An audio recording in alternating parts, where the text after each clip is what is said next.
नमस्कार, माझं नाव शुभम भास्कर थोरात, वय वर्ष 25. मला हा आजार 2023 मध्ये ऑगस्ट 2023 मध्ये डायग्नोज झाला.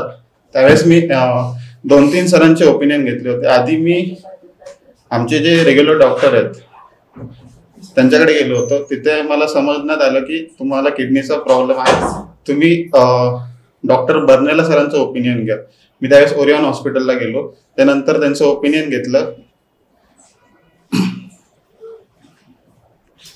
ते बोलले की तुझा बीपी खूप हाय असल्यामुळे आपल्याला बायोप्सी करायची आहे. बायोप्सीसाठी त्यांनी 3-4 दिवसाचा कालावधी दिला होता.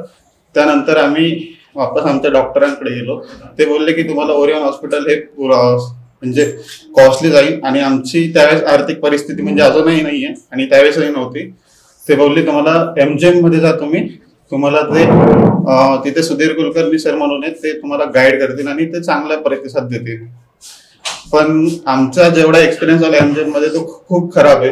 तिथं जे सिनियर डॉक्टर लोक आहेत ते कोणी जे पेशंट आहे त्यांच्याकडे बघत नाही. जे त्यांचे शिकाऊ डॉक्टर वगैरे जे ते सांगतील ते त्यांचं ऐकतात सिनियर डॉक्टर.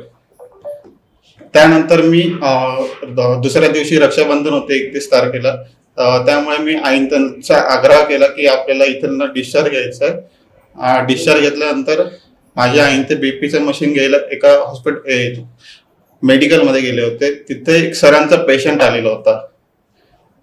त्यांनी आम्हाला गायडन्स केलं की तुम्ही एकदा समीर सरांचं ओपिनियन घ्या. त्यानंतर आम्ही सरांचं ओपिनियन घेतलं. सरांनी आम्हाला त्या दिवशी 1 ते 1.5 तास बसून सांगितलं की हा आजार असा असतो, ते कशामुळे होतं, काय होतं, ते पूर्ण आम्हाला डिटेल्स मध्ये सांगितलं. त्यांनी नंतरचं काय तुम्हाला लागणार हे पूर्ण त्यांनी सांगितलं. त्यानंतर जी ट्रीटमेंट आमची चालू झाली ती समीर सरांकडे चालू झाली. त्यानंतर एक माझं असं झालं होतं 25 ऑक्टोबर 2023 मध्ये.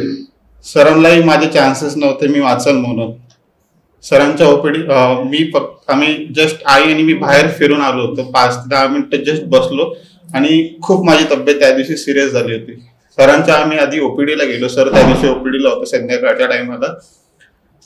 माझी जी PSK असते त्यामध्ये काहीतरी असतात ते 20 वायजे असतात, ते 7 वरती आलेलं होतं. सर बोलले याला जसं आहे तसं म्हणे याला हॉस्पिटलमध्ये न्या. सरांनी मला हॉस्पिटल म्हणजे वडील माझ्यासोबत होते त्या दिवशी. वडिलांनी मला हॉस्पिटलमध्ये आणलं.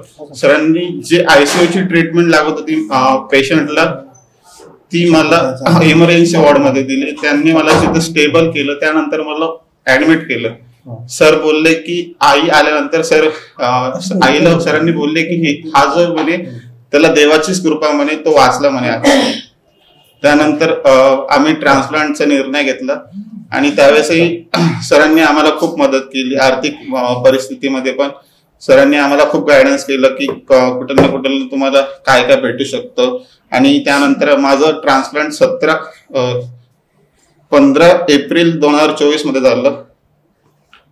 आणि माझा इथला जो स्टाफ आहे तो खूप चांगला आहे, कोऑपरेटिव्ह आहे फर्स्टली, आणि सगळ्यांचा गायडन्स आहे खूप चांगला आहे.